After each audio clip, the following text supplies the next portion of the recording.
How are we doing? We should be live. If you can see me, if you can hear me, please do let me know. Welcome back to the Jackwood Football Podcast for something a little bit different, actually. A live podcast, a live roundup on a Sunday. Normally, of course, these are pre-recorded episodes, but I thought I haven't done a live stream in a long time, so we'll have a little chat and do it live.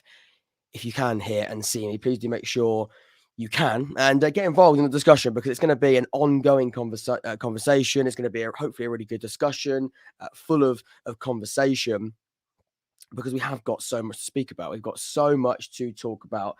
Like I said, we don't normally do these as live shows. Normally these are pre-recorded, but I thought we would just get straight into it and do a live show and just discuss and chat and interact with each other, because that is what the podcast has always been and will always be about. Let's do it with what is probably quite the popular show that is the Roundup, and even more popular when you have a good Saturday afternoon. Brandon is in here. He's saying good evening. How you doing, Brandon? Hopefully you're well. Leighton says hi, mate. Leighton, it's good to see you. You as well, Max. I can see everybody fly in, get involved in the conversation. You can see that we begin with Barnsley against Oxford United, and yeah, not a great one to start for me on a personal level, but one we feel we must talk about, because where do we start? Where do we start? The longest winless run in England right now, that record is currently with my beloved, and I use that word carefully, Oxford United. The XG for the game, 0.77 to Oxford's 1.1, 0.01. It was just another quite disappointing afternoon, but also one that, if we're being completely frank, we weren't expecting to get too much from. I think it was, and football fans don't like this term, and I don't like it either, really, but let's be completely honest. You look at the form and you look at the league table position. It was one of those where we go there and have to play with sort of quite a fearless mentality and hope we do get something from the game and soak up the pressure. You imagine Barnsley are going to come with that element of confidence and advantage, being the home side as well. So we could approach that game with an element of I guess, free hit mentality, which, again, I don't like using that term.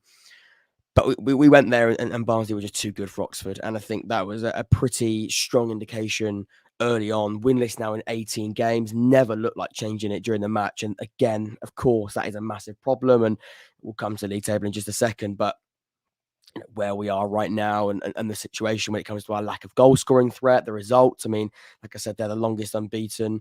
Longest win. I wish it was longest unbeaten run. The longest winless run in England. A bit of a mouthful, but it is. And not winning a game in 18 is obviously really disappointing. And I also read something on social media, and someone was saying it says quite a lot about the lack of quality down the bottom there. For a side to not win in 18 matches and not be in the bottom four says quite a lot. Does say quite a lot. Brady put Barnsley next, hopefully 3 more points. I believe you're an Ipswich fan. Of course, that game is on Tuesday. I only found out that Oxford City has a football club.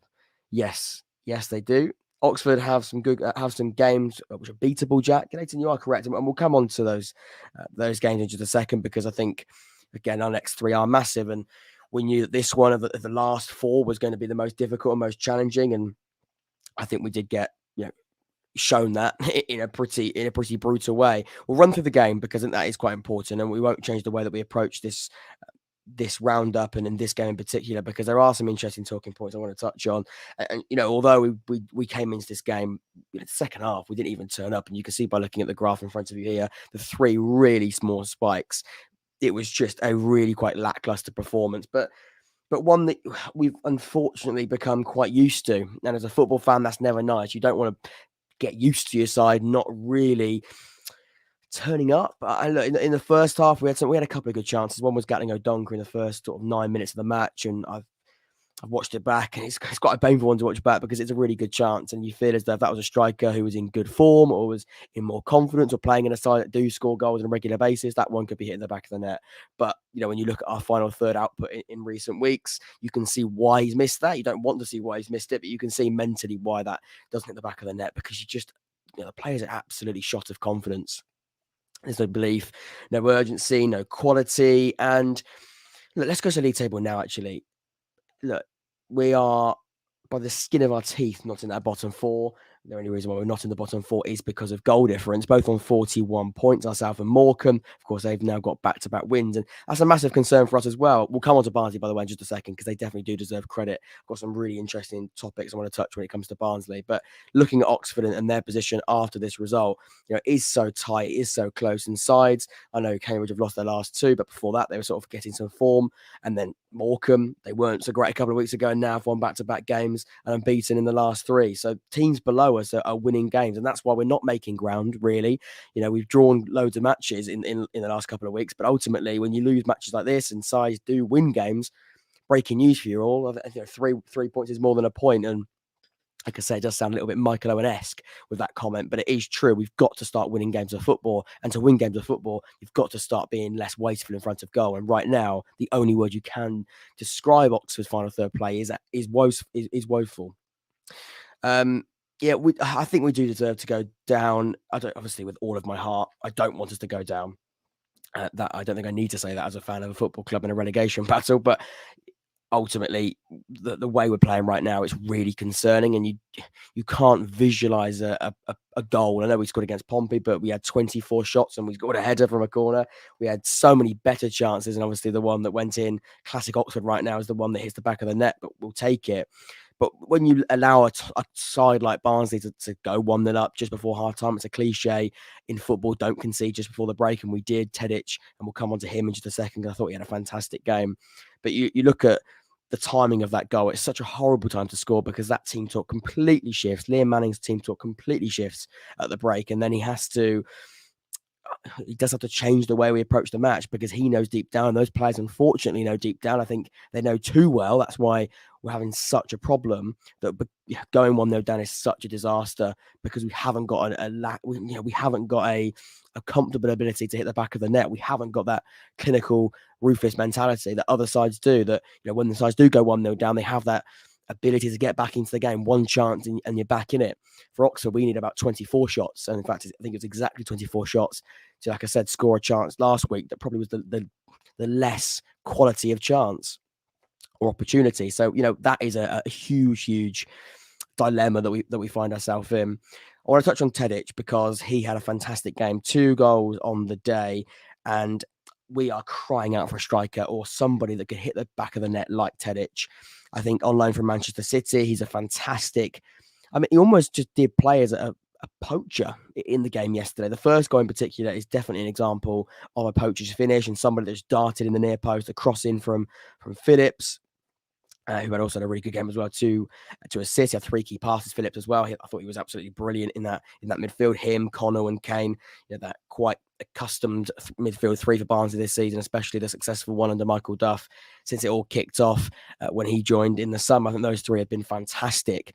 And I think Phillips, once again, we know how good of a campaign he's had. I think yesterday showed exactly why he's a top player at this level and a reason why going forward he can cause problems. 2 key passes, assist his mate Tedic on 2 occasions, and somebody like Tedic who has that ability to hit the back of the net with complete and utter confidence, ease.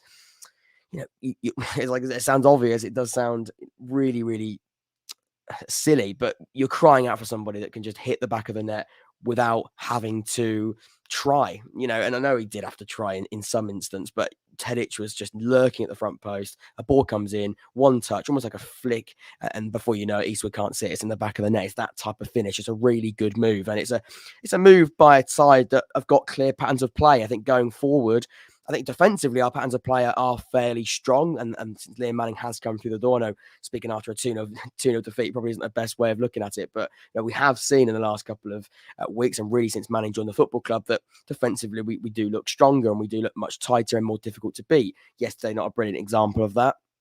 And you're going to be difficult to beat. You're going to find it difficult to beat when you concede 2 goals and have no forward threat. But I think the way that they looked comfortable when they came forward, the way they looked as if they knew where everybody was going. In fact, that's really similar to another team I'm going to speak about later on in the episode as well.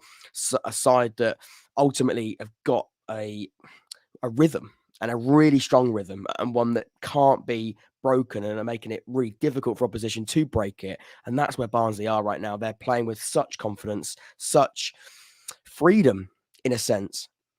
Some people were saying, sort of, where would Barnsley's mentality be? Top two looks pretty unlikely now at this point in the season. And then obviously the top six, they've confirmed it. They confirmed it last week with their results. So they haven't got to worry about dropping out the top six. Even if they lose every game from now, they're going to be competing in this year's playoffs. Like I said, the top two, I don't think it's mathematically over yet. It's not, because they have got a game in hand and they're only, 6 points.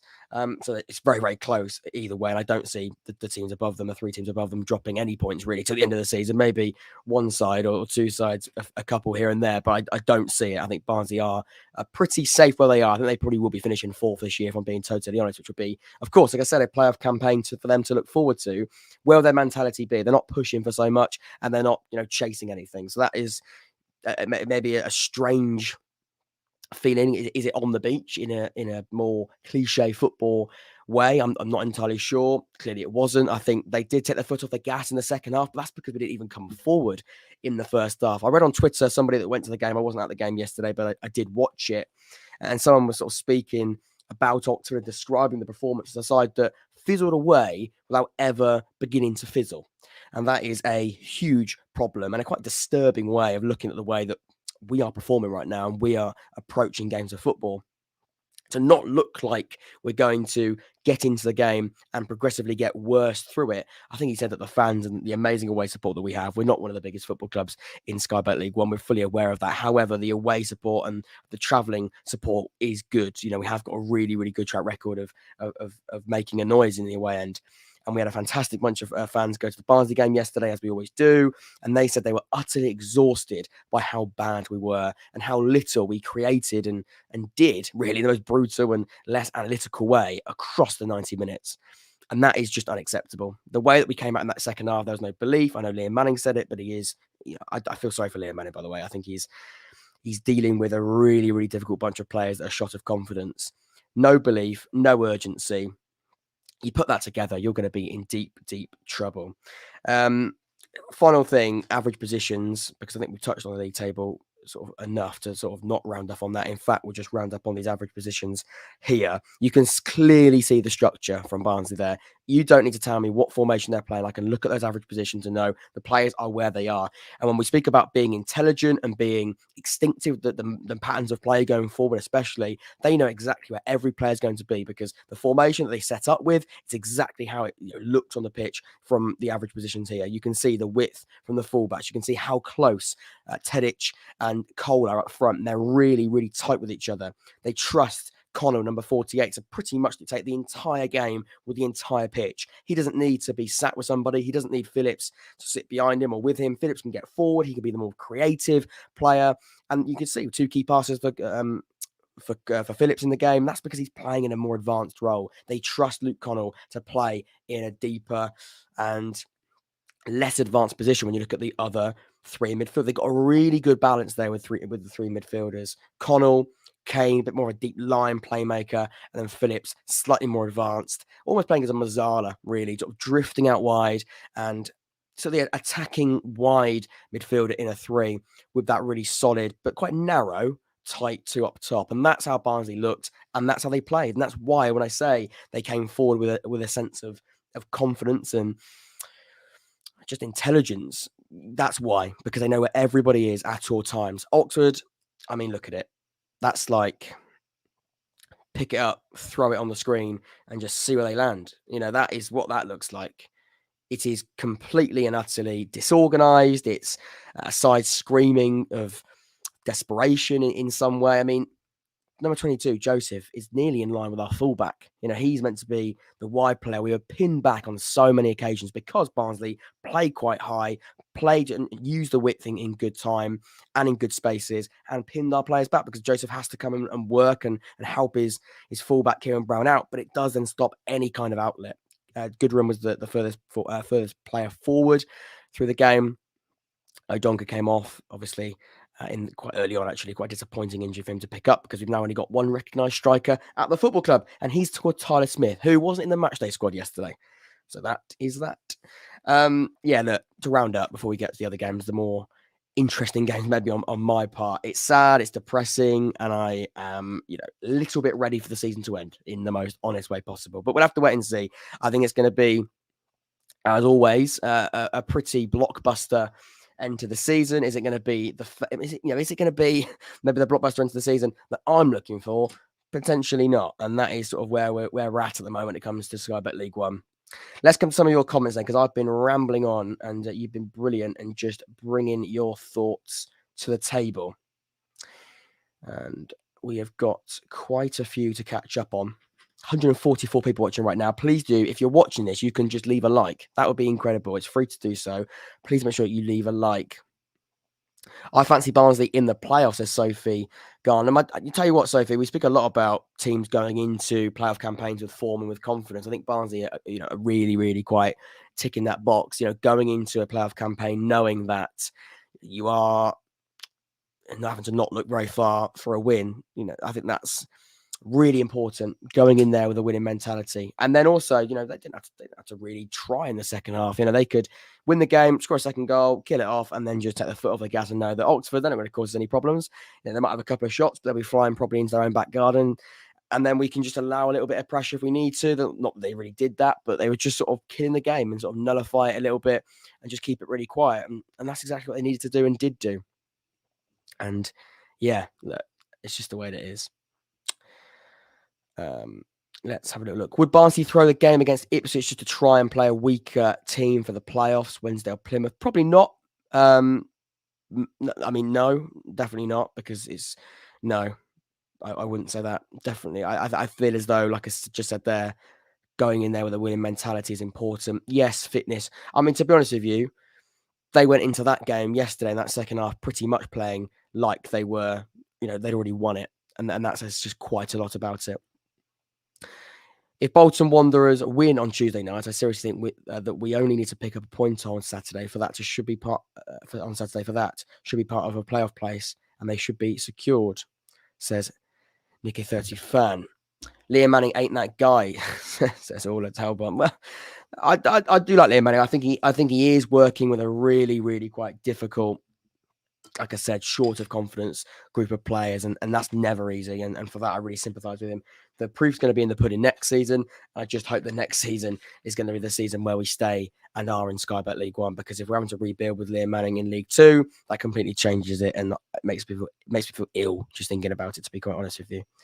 Right then, let's move on to the next one. We've got 4 selected games, as we always do. They don't change just because we're live. It doesn't mean we change the format. We remain with our 4 games to talk about. The next one, see if we can guess it. Plymouth versus Cambridge United. Of course, current league leaders Plymouth against Cambridge, who are still in that bottom 4. It finishes Plymouth 3, Cambridge United 1. The XG for the match, 1.46 to Cambridge's 0.60.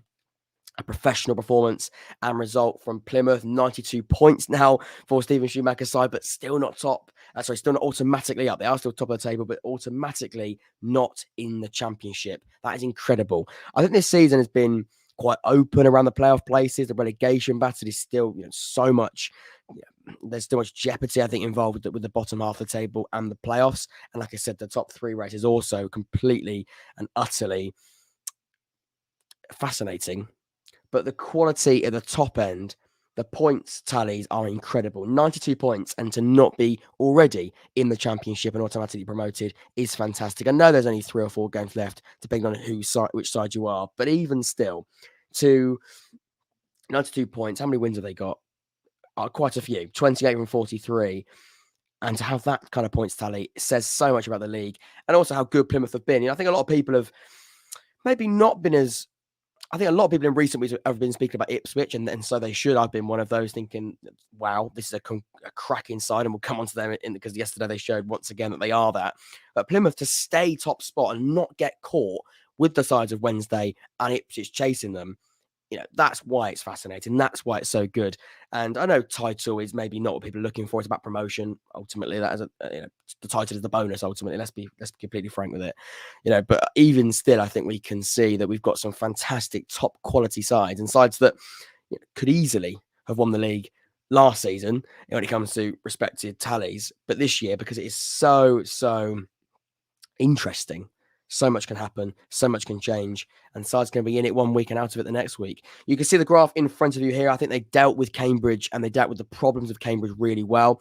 speak about being ruthless. Look at those spikes in the game and when they score. There's a complete and utter correlation there. The big bulk in the first half, they score. Then actually, Sam Smith, the game sort of died down a little bit. And then the header from Sam Smith is a good header. I'm an Oxford fan seeing Cambridge equalise. I'm thinking, no, I thought this was a banker for them to lose. No disrespect to Cambridge.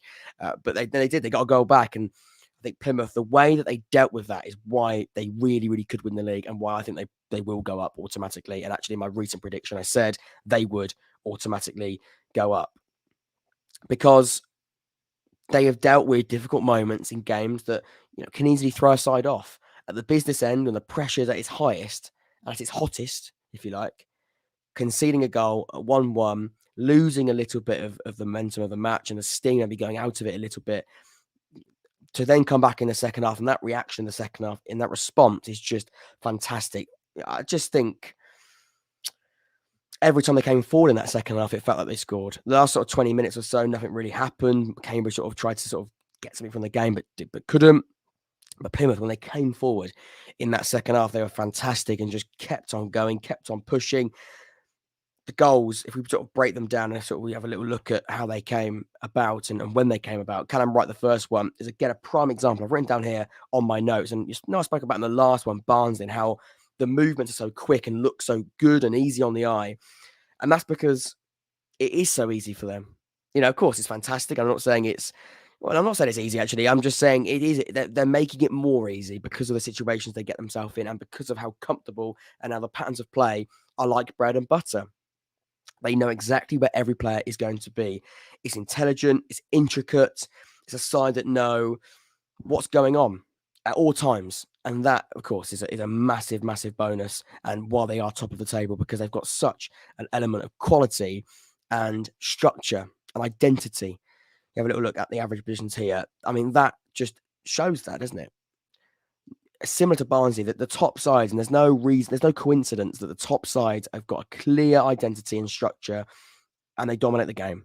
They were better than Cambridge, you'd say, across the 90 minutes. Of course, Cambridge had their moments here and there, but generally Plymouth sort of back to their best, you'd say, against Exeter. Then, of course, that derby wins all that matters, but their performance wasn't fantastic.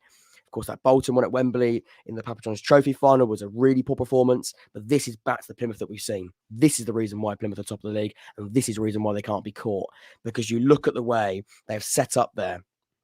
No massive spaces. They haven't got to worry about pinging passes. It's about tight spaces. It's about how you can use the pitch in an effective way, and that's how you do it. You have gaps in between. The passing lanes are so clear without even seeing the passing lanes. You can see how the movement is going to be built up. Houghton is that more deeper play, creates a little bit from deep. He allows the likes of, Wright did a fantastic game, didn't he? Advancing forward, number 26. Hardy got in behind a couple of times. Ennis came on and scored. This is what it's all about. And that's why Plymouth are fantastic and playing a brilliant brand of football and winning games of football to a, like I said, comfortable degree. No big spaces between the players. In fact, we can have a little look here at the league table because it's looking strong, isn't it? It is looking strong. And statistically as well, 4 shots on target isn't many, but you just know that because they've got natural finishes, and a lot of this is coming from an element of almost jealousy, really. The fact that I'm so sure that we are not good in the final third. Sides that can only have 4 shots on target and win a game of 3-1 is just brilliant. And to have 57% possession, dominate the game, get out of town and win, it makes me, I think, appreciate it more in a weird way. Coming from a side, and that's, I think, an interesting point as well. Coming from a side that can't win games for their life and can't score goals for their life, seeing that and seeing how good they are, of course, makes you feel awful because your side is a million miles away from it. But it also does show that we've got some top talent in this league and some top teams. And that's why, it is really open. 92 points at the moment. Of course, they've got a game in hand on Sheffield Wednesday. Their man Ipswich do. I look at the bottom 4 now for Cambridge. Of course, disappointing result. And sorry, I just got I got a message there. Cambridge on in the bottom 4, 22nd in the league, still in that bottom 4, and looking like it's going to be similar to Oxford, really quite a difficult, challenging final few games of the season. They've got a fairly nicer run in. They haven't got any more games like Plymouth to worry about, so that would be a big bonus for them. But, I think it's all to play for, isn't it? It is all to play for than the bottom end of that table as well as it is at the top end. And yesterday we saw that Cambridge, they can cause problems, but I think they outclass our opposition, Plymouth, and you can see why they are so good and why they're performing at such a high level. Right then, let's move on because we have got more things to speak about, and that is the next game, Peterborough United and Ipswich Town. Before we bring that up, let's have a little look at what people are saying in the chat here. Plymouth will win the league, Ipswich second and Barnsley third. Shame you won't be in there to find out. I think you're winding me up because we won't be in there to find out about that. Three game season. How scared are you, Jacob? I'm pretty scared. Matthew Bell here. Matthew Bell is here. Rest assured, Matthew Bell is here. An OG of the channel, and he is. In fact, we can bring him up, I think. Look at that. The art of YouTube live streaming. Matthew is here. And he's been here for years and years. Not literally, because that would be impossible. But he's a very, very well-known figure in the Jack Ward Football Podcast. And before it was called the Jack Ward Football Podcast now, which is quite a strange thing to say. Yeah, I mean, can I just have... I know that I'm sort of taking advantage of the live stream now. But can I just have a simple yes or no?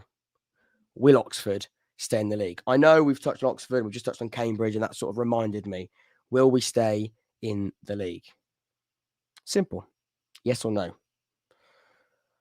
That is probably going to fill me with a high level of doubt. And probably not a good question. I don't know why I asked that.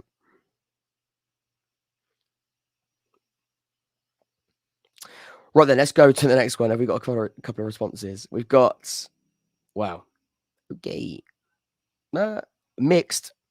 No, yes, no, yes, yes, yes. I mean, yes, no, yes, only just though. No, sorry, no. No, you're going down. Yes, easy games coming up. God, we won't make anything easy. Yes, no. Mixed, isn't it? Mixed. Yes, yes. IMK Don's taking the final spot. Interesting, Joe. Yes, they stay up. The teams below are horrifically bad, but so are we, Brandon. No. What are you gaining from this? I don't know, actually. I don't know. I've gained nothing from this. I've actually just put more doubt in my mind. Anyway, should we move on?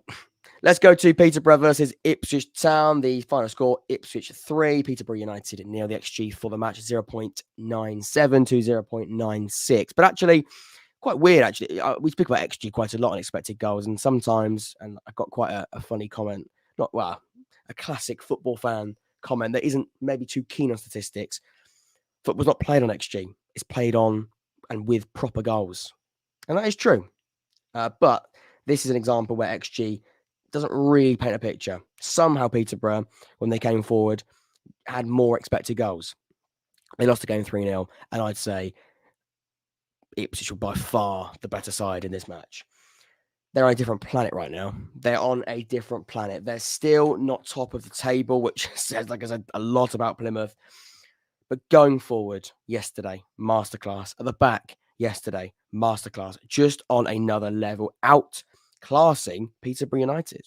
A side who are in the top 6. A side that aren't now in the top 6, I don't think. They've just dropped out, haven't they, yet? But a side going into this one that are in the playoff places. And to win with just comfort like that, it's just crazy. It's just absolutely crazy, and says how good Kieran McKenna is as a manager, how good that squad is, and how good at football they are. And that's just the truth of it. You can see the graph in front of you here. This was an away side. The blue is Ipswich. They're the away side in this game, and they went there to just demolish them. They went there with a clear plan. We're not going to change the way we play because of the location, being away from home, and you're a very good side, Peterborough, who are in good form coming into this game. They're not going to change that. They're going to just go in there thinking, right, we believe in what we're about. We believe that we've got the players to win this game, and they did. They turned up and they turned them over.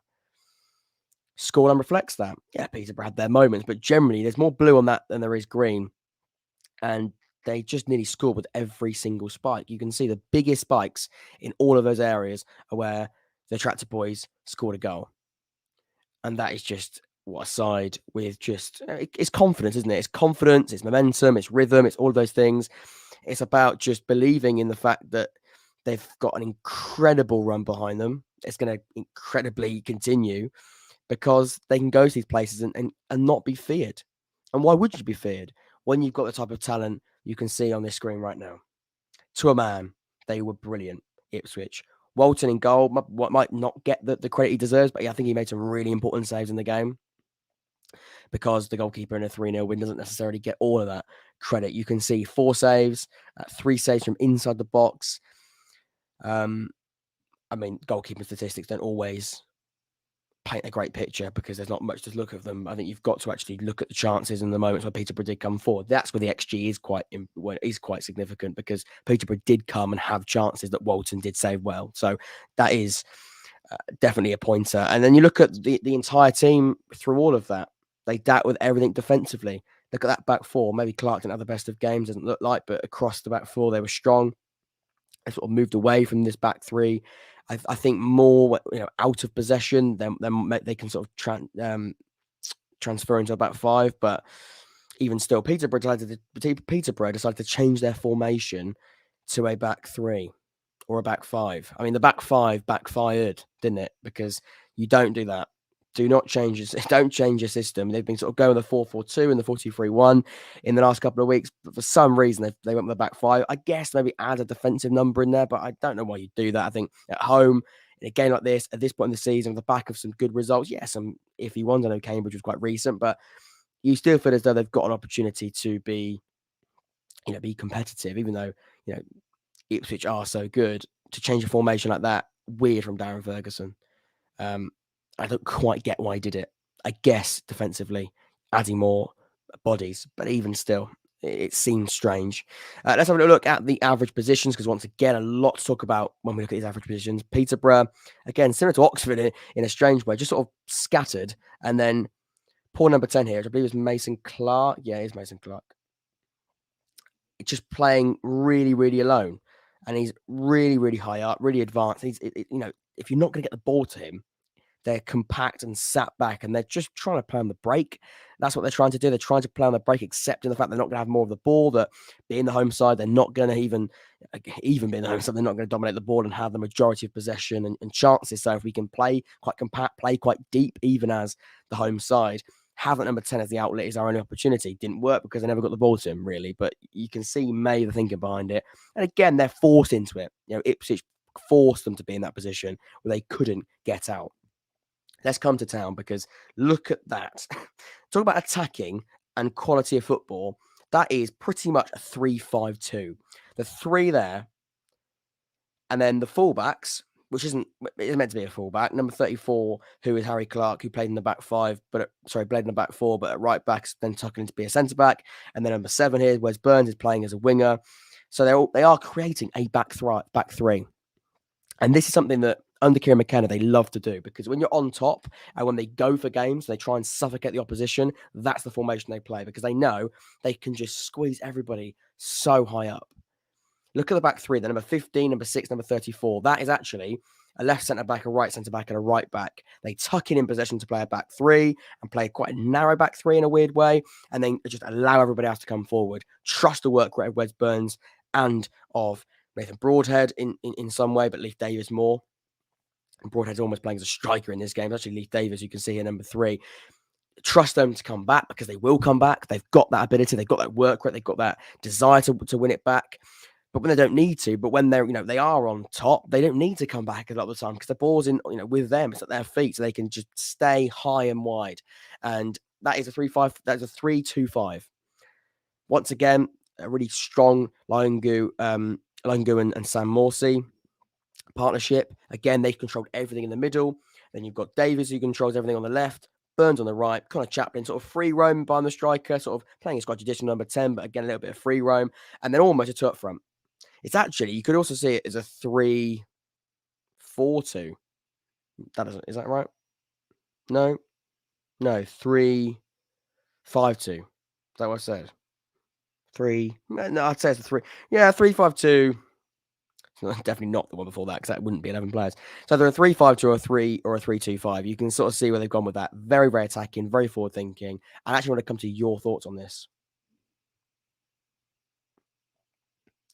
when you can bring on a sub who scored 20 goals this season, Sam Morsy, that is actually a really good point, but it's just gone. That's annoying. It disappeared. That's a really good comment. Okay, here it is. Sam Morsy drives the team on. Exactly. New additions have made a difference. We've never won away at Posh before in the league. Speaks volumes about the new owners, staff, players, and fans. We still had to execute our chances with the new recruits. And you're right. Yeah, I think you had a plan, you had a game plan. Of course, the talent in that squad is there in abundance.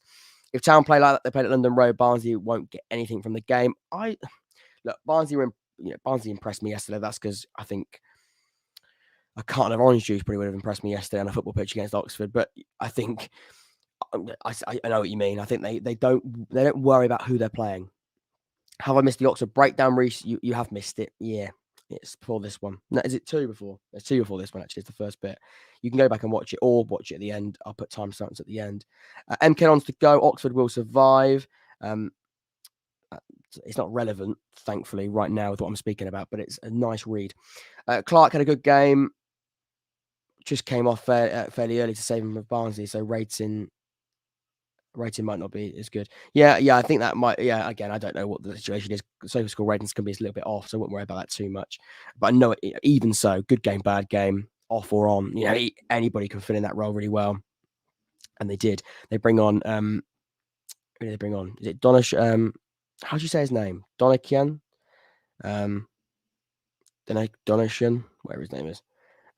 Good lad, and someone who can just fill in at right back and play right centre back.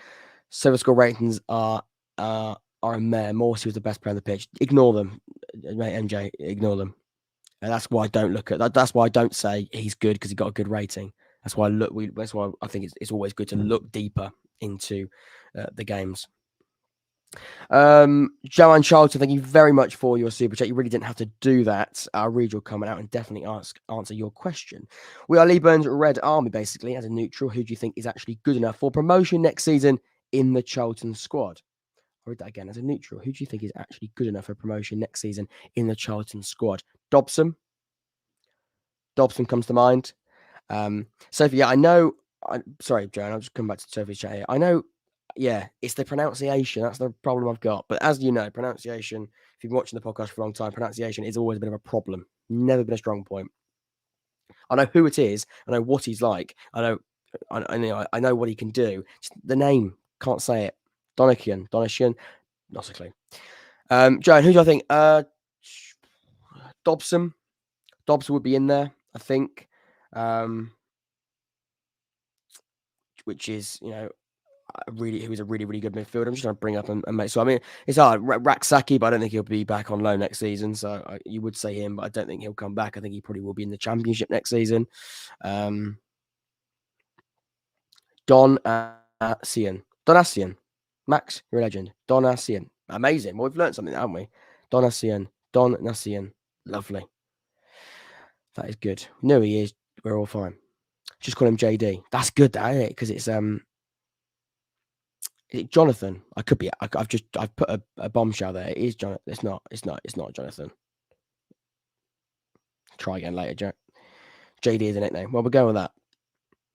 Let's have a look at Charlton's squad, because I do definitely want to answer that question from Johnny. He very kindly added a super chat, so we will make sure that we answer his question in thorough detail. That squad. I mean, if we look at the starting lineup from yesterday, Sessegnon's on loan, isn't he? He's a good player. Thomas, Hector, Claire. I think defensively, you probably will need reinforcements. Morgan, bit hit and miss. Dobson's a really good player, and your captain, you'd keep him. You'd like to think. Lee Burn, obviously. Raksaki, obviously, but I don't think he's going to come back on loan. Todd Kane, I know you've got to the end of the season. Scott Fraser came on. I think he got booed at MK Dons, but he's come on and scored. So I think he might be all right to stay. He's actually been quite a good player this season for you, but I know in recent weeks hasn't been fantastic. Yeah. It's definitely that. Definitely mixed, I'd say. Matthew Bell, I feel as an Oxford fan, we just need to stay up now. I don't care how we do it. With good recruitment and Manning putting a proper stamp on things, the future is bright. Just stay up. Matthew, I'm with you, mate. I'm with you. But unfortunately, it's just so easy said than done, isn't it? It's so easier said than done. I want Oxford to stay up so much so that we can have a good summer with a manager who's I think an expert. Might be too far. a very, very good track record of building a squad and building a side. And right now we've got a puzzle that's been thrown across the table. There's pieces everywhere. There's bits that are good, bits that are bad. And he's working with a low confidence side, no matter the ability. And right now, that's the problem we've got. Hull, Cheltenham fan here. We're fine. I'm going to be totally honest. If you aren't on full tilt, you play nervously and don't go for it, we'll beat you easily. Just being totally honest. Oh, that's made my day, mate. We aren't playing nervous football at all. Fantastic. Amazing. I'll sleep well tonight. Joking on to an extent. Thank you for your comment. Prince J, Ipswich are brilliant. I wonder how much financial input the owners will have on the team that goes up. That will decide the fate in the Championship. I think right now, Ipswich will probably be okay in the Championship. Hull, please beat them. Thanks a lot from Cambridge. Right. Lovely. It's good to see we've got the support, isn't it? David Bergen has just donated. He's put a super sticker, but he hasn't given a question. David, that doesn't... I mean, thank you so much. Thank you so much. You didn't have to do that whatsoever. I don't want Oxford to go down. Do you think Morecambe will go down? No, yeah. But if we do, then probably not. I can't see it. I can't stay here, but hope everything is good. Plymouth, Ipswich, Bolton have fun next season in the Championship. That's Jones' prediction. Right then, let's move on to the last game, isn't it? Oh, shame. I was enjoying myself. The last game, let's go to... We could do a little bit of a Q&A for the last one as well. We'll try and get to 45 minutes or so. Shouldn't be no longer than that. I've enjoyed it. Normally, we do these games and these roundups as a pre-recorded episode, but I thought we'd do this one live because interaction's good. And I feel like we haven't done live streams in quite a while. So it's good to have this conversation and have it in a live format. We'll go around the grounds, of course, at the end of the episode as well. Let's finish off with Sheffield Wednesday against Exeter in their 2-1 win at Hillsborough. Not Exeter's, Wednesday's. The XG for the match, 1.65 to Exeter's at 0.85. Similar to Tuesday for Wednesday, sort of. Not at their real best, but ultimately at this point in the season, grinding out results is what matters. And I feel harsh with Wednesday because I think I went in on them a little bit on their win against Accrington on Tuesday night, and maybe I took it too far. But I think yesterday they were better going forward for sure. I think on the eye, they were better. They went 1-0 down. They had to deal with that. They had to deal with going a goal down just after half time. First half, sort of fairly in and out, not a great game, and then a big chance for Sheffield Wednesday just before the break. And then in the second half, started a little bit slow. Exeter grew into the game and got going. But like I said, I feel a little bit harsh with Wednesday because I've sort of been battering them a little bit in the way that they haven't looked fantastic. And since that 24-game unbeaten run has come to an end, I haven't been fully convinced by the way they're playing. But if we do run through the game, a few chances actually, but still 0-0 in that first half. The Exeter goal is so easy. In fact, I can't show it to you because I'm screen recording on this device. But go and, not right now, because enjoy this. When you finish watching this, you can do it maybe now on your phone if you're watching it on your laptop or another device. It's up to you. But either way, I can try to describe it to you to the best of my ability. The first goal and the only goal for Exeter in the match, but the first goal of the game is some of the most awful central defending I've seen this season. And I'm an Oxford fan. And we've conceded a ton of goals. So I've seen the back three. And I look on the eye, I think it's a fairly strong back three. Not the strongest. I think injuries have played a part, and there is a problem with that, of course. But at the same time, I still feel as though that back three should be doing much better with that first goal. That ball has come in, and nobody is marking Josh Key in the area. 47 minutes into the match, he scores 1-0. It's an easy free header. It is really, really bad. It's a good ball in from Caprice, actually, and a really well, delicately hit ball in.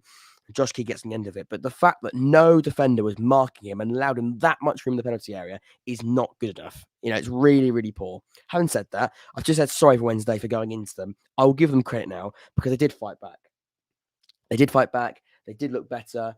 I thought the way they came forward in that second half after, and the response was really good. Lee Gregory was a really good assist from Barry Bannon, exquisite. It was a strong cross, and again, that's what Barry Bannon can do. We speak about it all season. He's a top player. You give him the space in the area, stop the source and stop Barry Bannon. We learned it the hard way. Thankfully, got something out of the game. But you look at Barry Bannon and you look at the way that he just does find Gregory. Finds him. He just goes, have it. He just almost like he brushes the ball onto the head of Gregory. He puts it away. And it's 1-1. And 2-1, Callum Patterson makes it 2-1. And, they do hold on and they do win the game. And I think the response is important. I think Darren Moore knows that even going 1-0 down, you just do not want to lose this game. I think Darren Moore's under a lot of pressure as it is, and anyway, but going 1-0 down, fighting back, responding in that way is important. And definitely showed that, Wednesday, they're not out of this top 2 race. Of course, on Tuesday, it'll be very defining because there's going to be lots of different games going on. I say lots. They are different games because that'd be weird if they're all the same game, wouldn't it? But there'll be some quite important games, I should say, especially even though Wednesday aren't playing towards that match. If you look at the stats here, 17 shots on target, maybe been a little bit more, I don't know, harsh, you'd say four more shots. So only 4 shots on target, maybe you can have a little bit more than that. But, they outshot them. They took the chance when they came, and being clinical is what matters. And at this point in the season, it's like a broken record, but almost take the performance away from it and look at the result. Unless you're down the bottom end of the table and you're performing well and you're not winning games and not scoring goals. Who could I possibly be talking about? But I think Wednesday know exactly what they've got to do. And let's just keep winning, because Ipswich and Plymouth also winning games of football, knowing that Wednesday have got a game more played than the other two. They know that winning is really, really, really important more than ever, because they are chasing. Ultimately, they are chasing. Only 2 points away now, only 1 point away. I say now, it was before the start of the game, because they're all on the same points now.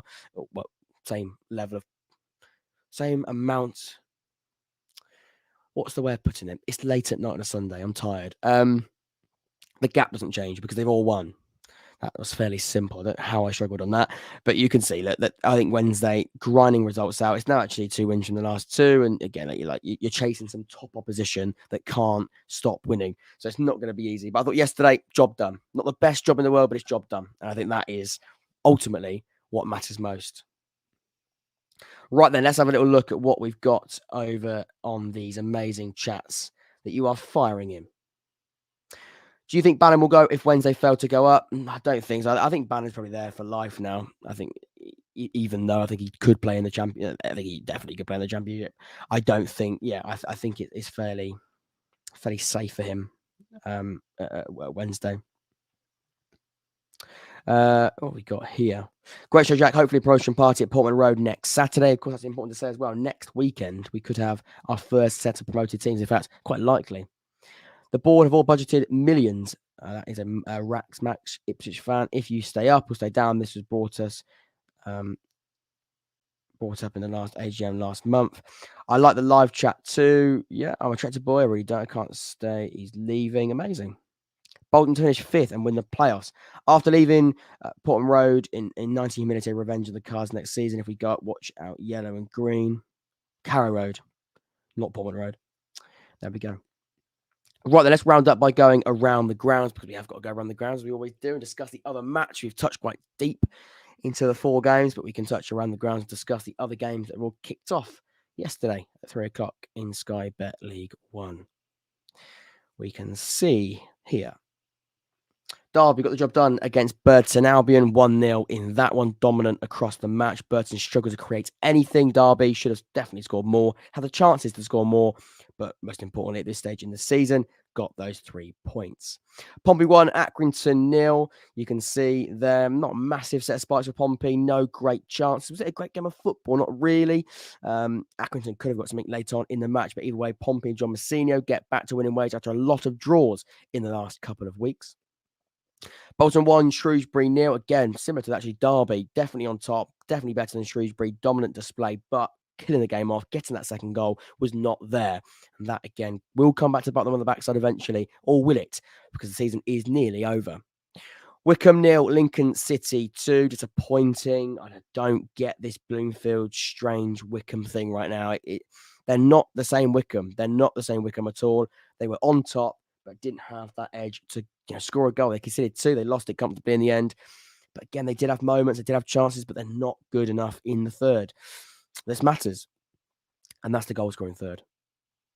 And next up, Cheltenham 3, Forest Green Rovers 1. Cheltenham are on a really good run of form right now, and that does scare me a lot. Let's move on quite quickly. Cheltenham are doing really well. Charlton lost at home to Morecambe 3-2 in that one. I was there with a Charlton fan, actually, when we were watching the games. He couldn't believe what he was seeing, or maybe he could believe what he was seeing, because Charlton are so inconsistent. Morecambe didn't actually do too much of the game, but took their chances. Very, very good when it matters. And Charlton, are going to be ruining their missed chances ultimately. Fleetwood 1, MK Dons 0. Disappointing for MK Dons in their relegation fight, getting dragged back into it now to a serious level. Fleetwood, though, not the best game of football. Was it a great, attractive match? No, not really. But Fleetwood, they win the game, and that's all that matters. And finally, Port Vale 2, Bristol Rovers 0. Port Vale now without a manager. Of course, actually quite a good performance against the Ipswich. Made it quite difficult for the opposition in their last one on Tuesday night. But against Bristol Rovers in this match, they win comfortably 2-0.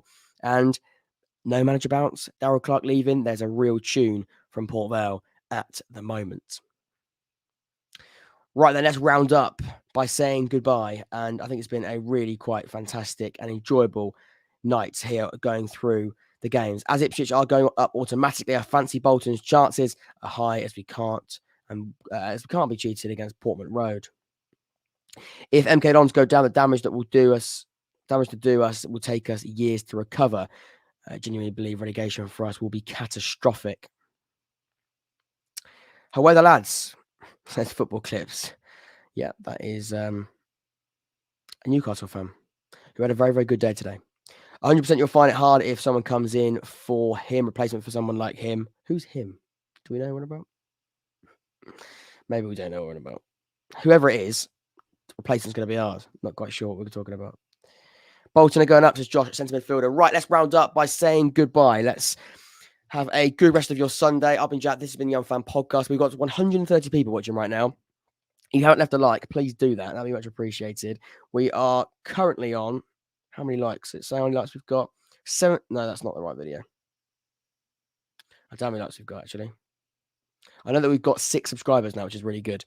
Or 6 more subscribers, which is fantastic. Thank you so much, and I will see you all very, very soon. Hopefully you'll enjoy it. Be back to normal recorded episodes very, very soon as well. So, yeah, just this weekend, I thought, we'd have a little Sunday night chat. I felt like we needed to sort of delve into things a little bit deeper with a sense of interaction, and that's what we did.